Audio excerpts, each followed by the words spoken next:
ఈ శిష్యులు కాదు, ఎంతమందిని తీసుకొస్తావో తీసుకురా, అన్నానికి లోటు లేదు. కాశీలో వెళ్ళి గంగలో స్నానం చేసి అనుష్ఠానం చేసుకురండి, పెట్టేస్తాను అన్నం ఎంతమందికైనా సరే. ఏమనుకుంటున్నావు కాశీపట్టణం అంటే?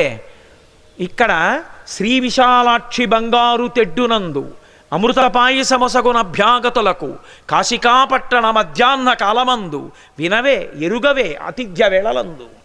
అతిథి వేళ మధ్యాహ్నం వేళ భోజనానికి వస్తాడు అతిథి, రెండో తిథి కొంటాడు, వెళ్ళిపోతాడు.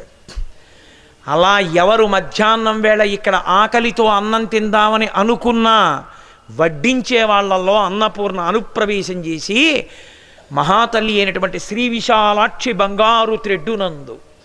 నిన్నను అన్నపూర్ణమ్మ తల్లికి అభిషేకం చేసేటటువంటి గొప్ప అదృష్టం కలిగింది నాకు. ఆ అన్నపూర్ణమ్మకి అభిషేకం చేస్తూ ఆవిడ నిజస్వరూపంలో చూశాను. ఆ చేతి గరిటె, ఆవిడ పట్టుకునే పాయస పాత్ర, గోడ పక్కన పెద్ద బంగారు తెడ్డు. ఎంత పొంగిపోయానో అసలు. ఆ బంగారు తెడ్డు అంత పొడుగునుంది, దాని కర్ర అంత దూరం అలా వడ్డించేస్తుంటుంది అనమాట ఆవిడ. శ్రీ విశాలాక్షి బంగారు తెడ్డునందు అమృత పాయసమొసగున అభ్యాగతులకు. కాశికాపట్టణంలో మధ్యాహ్నం వేళ అమృత పాయసం పెడుతుంది ఆవిడ. ఏ తల్లి వడ్డించినా అన్నపూర్ణగానే పెడుతుంది. కాశికాపట్టణ మధ్యాహ్న కాలమందు. అటువంటి వాడివి ఇక్కడికి వచ్చి కోప్పడతావా? వినవే ఎరుగవే ఆతిథ్య వేళలందు.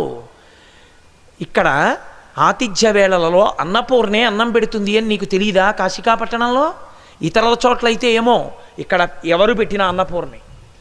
అటువంటి క్షేత్రానికి వచ్చి అన్నం దొరకలేదని శపిద్దాం అనుకున్నావా? వెళ్ళు, స్నానం చేసిరా, అన్నం పెడతానని. వెళ్ళాడు, స్నానం చేశాడు. మహానుభావుడు శిష్యులతో కలిసి వచ్చాడు, కూర్చున్నాడు. కూర్చుంటే ఆ తల్లి ఎన్ని పదార్థాలు వడ్డించిందో తెలుసా అండి?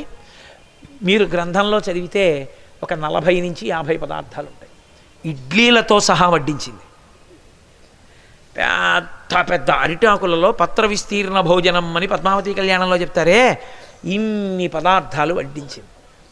అమ్మా, ఈ అన్నమంతా నేను వీళ్ళందరికీ బ్రాహ్మణులకు ఇస్తున్నాను అని చెప్పొద్దు.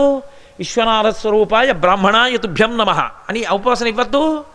కాబట్టి ఏరమ్మా ఇంటి యజమాని అన్నారు.